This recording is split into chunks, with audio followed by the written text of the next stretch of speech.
Bonjour, et vous êtes là. Moi, je suis là aussi. Bienvenue chez moi. Bienvenue à une nouvelle vidéo de la découverte du cœur du Père. Aujourd'hui, nous sommes à la 60e vidéo. Ah, c'est du chemin parcouru, ça.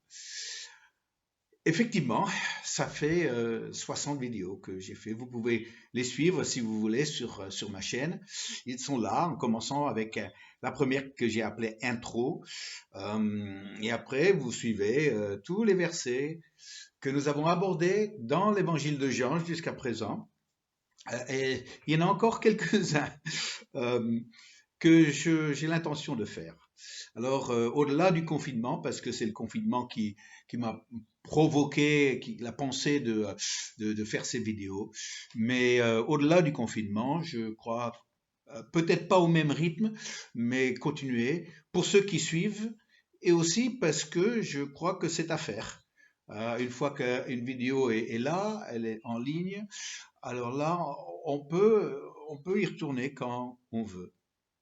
Voilà, donc pour la 60e vidéo, nous allons lire le verset 65 de Jean 6, 65. Et il ajouta, c'est pourquoi je vous ai dit que nul ne peut venir à moi si cela ne lui a été donné par le Père. Nul ne peut venir à Jésus si le Père bloque. C'est quand même une curiosité ça, parce que ça c'est chapitre 6. Mais c'est au chapitre 14 et au verset 6, un verset très connu, Jean 14, 6, que nul ne peut venir au Père euh, sans que ça soit par Jésus. Alors, on a les deux. On a nul peut venir au Père que par Jésus, et nul ne peut venir à Jésus que par le Père. Ça montre vraiment la complicité qui existe entre le Père et le Fils. Ils sont vraiment un. Ils sont fusionnels dans leur volonté, dans la vie qui est en eux, dans tout cet élan vers l'être humain aujourd'hui. Quand nous avons affaire à Jésus, nous avons affaire au Père. Et quand nous avons affaire au Père, nous avons affaire aussi à Jésus. C'est une curiosité parce que nous découvrons un aspect du Père qu'on mesure peut-être pas forcément. Mais quand Jésus présente Dieu comme son Père, c'est une belle image parce que nous pouvons nous sentir proches de cette image. On peut vraiment la comprendre. Euh, un vrai Père, comment est-il? Parce qu'il est en train de dire de venir à Jésus, c'est un privilège. Et attention, parce que ça passe pas si tu passes pas par le Père. Le Père reste le filtre. C'est comme un contrôle de sécurité. Il faut que tu puisses passer par le Père si tu veux accéder au Fils. Alors, je l'ai vu à plusieurs reprises dans différentes façons d'un père agir avec ses enfants. Il y en a deux qui me restent vraiment à l'esprit. Premier c'était mon petit frère. Il est très père et il a eu 4 enfants et oh là là, qu'est-ce qu'il veille sur ses 4 enfants. Et son aînée, c'était elle est toujours évidemment, une fille, une jeune fille que nous, on n'a pas vu vraiment grandir parce on était géographiquement très loin. Mais aujourd'hui, elle est devenue une belle jeune femme. Mais je plains le jeune homme qu'elle a ramené à la maison pour la première fois pour demander à mon frère, son père, si il acceptait qu'il la sorte et qu'il se fréquente. Parce que mon frère, qui s'était tellement investi dans sa famille, qui s'était tellement investi dans la vie de sa fille, n'allait pas laisser un petit gars comme ça venir cueillir sa fille et voir tout son investissement dans sa vie partir en fumée. Heureusement, la fille, elle a bien choisi Et aujourd'hui, elle est mariée et elle vient d'avoir son premier enfant. Vraiment, c'est une belle histoire. Et mon petit frère a vraiment fait un bon travail de père avec ses 4 enfants qui sont sa fierté aussi. L'autre exemple, c'était en région parisienne, dans le cadre de notre église. On avait une famille le père aussi, lui, il avait 3 enfants, et dont 2 filles et un gars. Et je me souviens, parce que là j'ai suivi l'évolution de la famille, le père était aussi, lui, très père. Et ça veut dire qu'il ne laissait pas ses enfants partir avec n'importe qui. Et un jour, le fils est venu avec une fille qui ne plaisait pas forcément trop au père. Alors, il a, dans un premier temps, parce que c'était le choix de son fils, il a accepté, mais difficilement, difficilement. Mais quand le vent a commencé à tourner et puis la relation commençait à prendre du plomb dans l'aile, alors là, on peut être sûr, le père est intervenu aussi en disant c'est pas une fille pour toi, maintenant il y a quelqu'un d'autre pour toi, toi t'es mon fils, et il avait raison. Il avait raison et finalement le fils n'a pas épousé cette fille-là au grand soulagement du père, mais une autre jeune fille chrétienne qui était vraiment parfaite pour son fils. Alors, j'ai vu ce que c'est un père qui veille sur ses enfants et sur son fils. Si j'utilise des exemples en dehors de moi-même, c'est parce que moi et mon épouse, nous n'avons pas eu d'enfant, donc on n'a pas eu la joie de pouvoir être, moi j'ai pas eu la joie d'être un vrai père pour mes propres enfants, mais en tant que pasteur, on est quand même père pour beaucoup de gens. Euh, mais attention, le père y veille. Il veille parce que ses enfants représentent un investissement de sa vie. Il veut le meilleur pour eux. Il sait que dans notre monde, il y a plein d'autres qui n'ont pas eu la même éducation, qui n'ont pas le même souci que le père, et il ne va pas permettre à quelqu'un de venir et tout gâcher. Oui, le Père, attention, est un vrai Père. Le Père céleste est un vrai Père. Il veille sur son Fils, il veille sur ses fils, et il ne veut pas que ses fils et ses filles aient de mauvaises fréquentations qui ensuite vont pourrir leur vie spirituelle, leur vie de fils de Dieu, enfant de Dieu. Et c'est pour ça que le Père veille sur nos fréquentations. Ouais. Parce que s'il y a une chose qui peut nous influencer dans le mauvais sens, c'est bien sûr nos fréquentations. Ah oui, combien de fois on l'a vu? Combien de fois on l'a vu?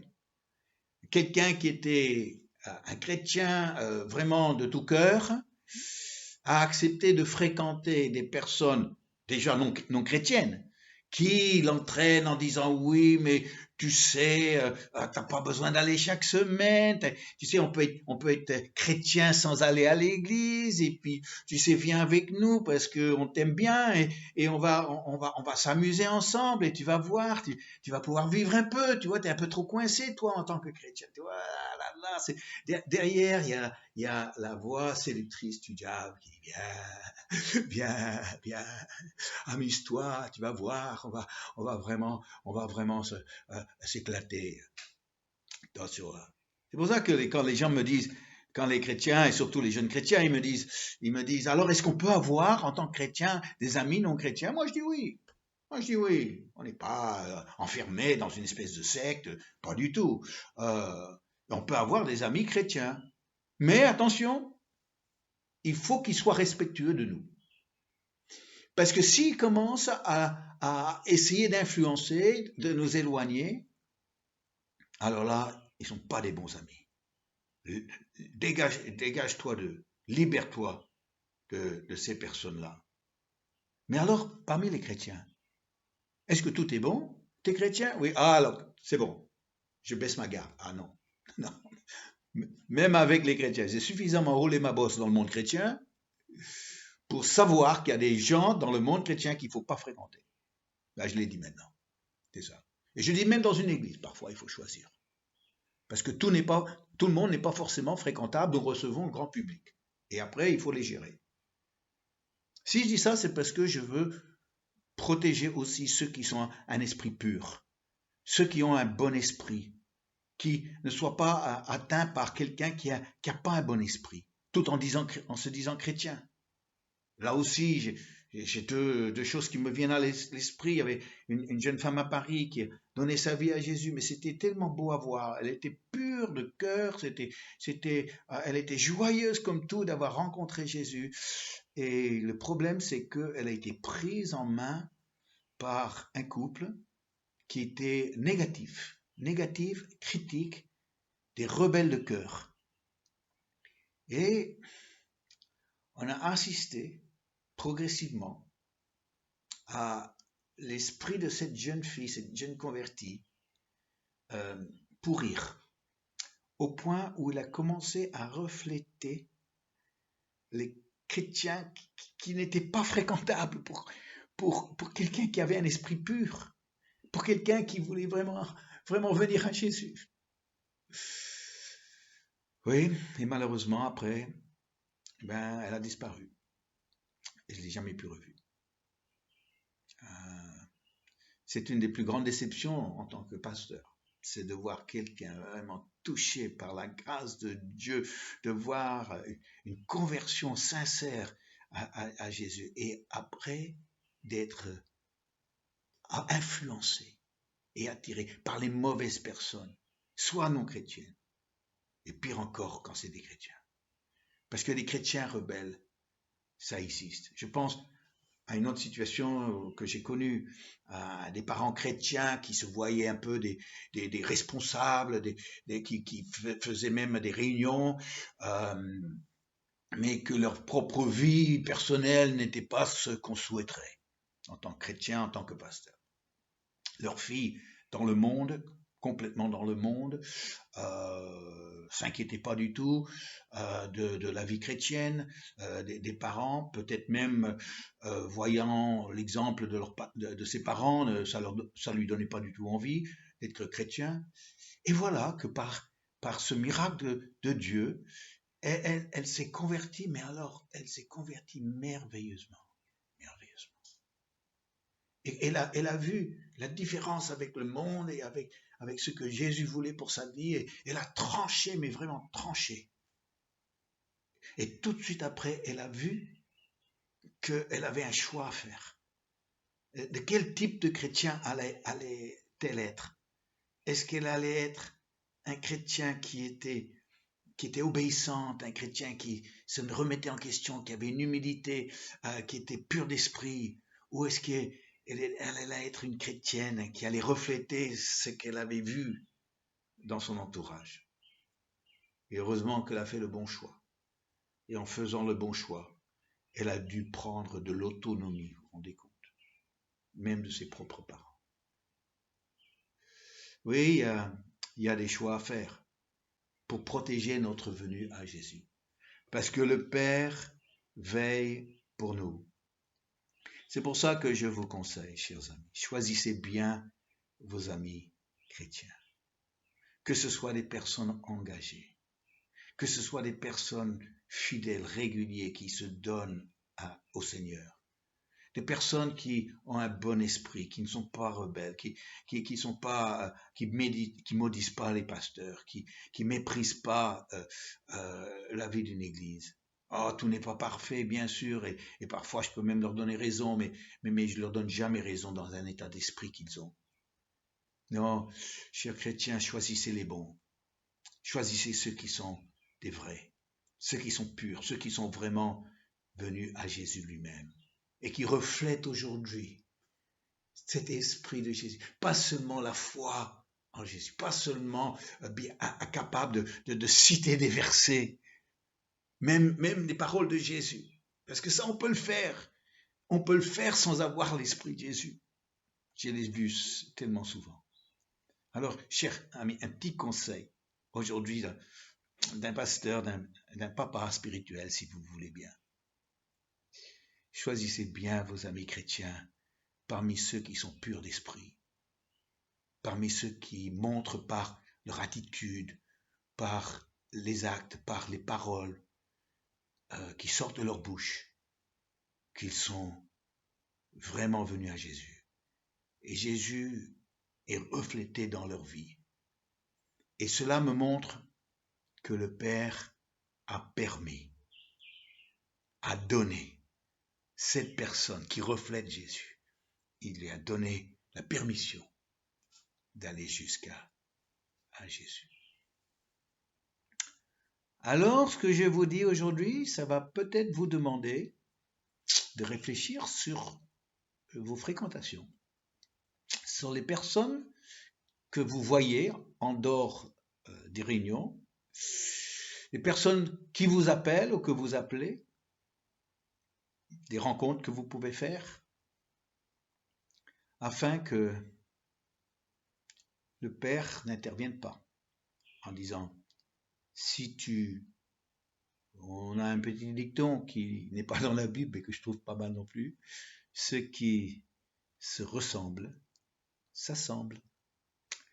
Et si au début tu ne le ressemblais pas, malheureusement, t'assemblant avec eux, tu pourrais le ressembler. Par contre, l'inverse est vrai.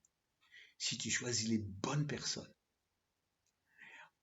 en fréquentant ces bonnes personnes, tu deviendras comme eux, comme elles. Ah, j'en connais beaucoup de très très bons. Alors il y a du choix, il y a des possibilités. Peut-être matière à réfléchir. Sujet de prière aussi, pour certains qui m'écoutent aujourd'hui. Peut-être qu'il y a besoin de revoir ta copie, revoir aussi tes fréquentations.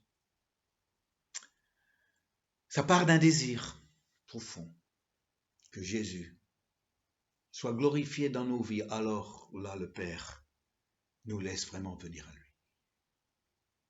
Il nous donne cette permission. Je te glorifie avec ma vie, avec ma vie. Je te glorifie avec ma vie, Seigneur. Chantez avec moi. Je te glorifie avec ma vie, avec ma vie. Je te glorifie avec ma vie, Seigneur. Laissez-moi prier pour vous aujourd'hui. Père, aujourd'hui, si on vit un peu dans la confusion par rapport à cette question de fréquentation, si on n'est pas sûr, si on apprécie certaines personnes, si on les connaît depuis longtemps, si ils nous apprécient, mais c'est pas forcément une bonne influence sur nos vies. Donne-nous, Seigneur, un éclairage. Donne-nous le courage aussi de nous éloigner, de retrouver notre autonomie, afin de pouvoir nous donner à ceux qui reflètent vraiment non seulement la foi en Jésus, mais la personne de Jésus et l'esprit de Jésus. Aujourd'hui, je me sens comme un père pour ceux qui m'écoutent. Je veux, Seigneur, les aider à comprendre l'importance de ce que tu dis dans ce verset. Merci, mon Père. Tu es un vrai Père pour nous. Tu veilles sur nous. Tu veilles sur ton Fils Jésus. Et seulement ceux qui sont purs d'esprit, tu les laisses vraiment venir à lui. Alors je prie pour mes amis aujourd'hui. Je prie que ce sera un moment de réflexion pour eux, sur leur vie, de faire un peu le point sur leur entourage, afin, Seigneur, de s'assurer que le meilleur, il soit entouré du meilleur. Merci, mon Dieu. Amen. Oui, Père, je t'aime. Nous t'aimons. Merci encore d'avoir participé à cette vidéo. Mes réflexions sont sur texte que vous pouvez obtenir en envoyant un email. L'adresse figure dans l'introduction des vidéos YouTube. Que le Seigneur vous bénisse. À très bientôt si vous voulez bien. Au revoir.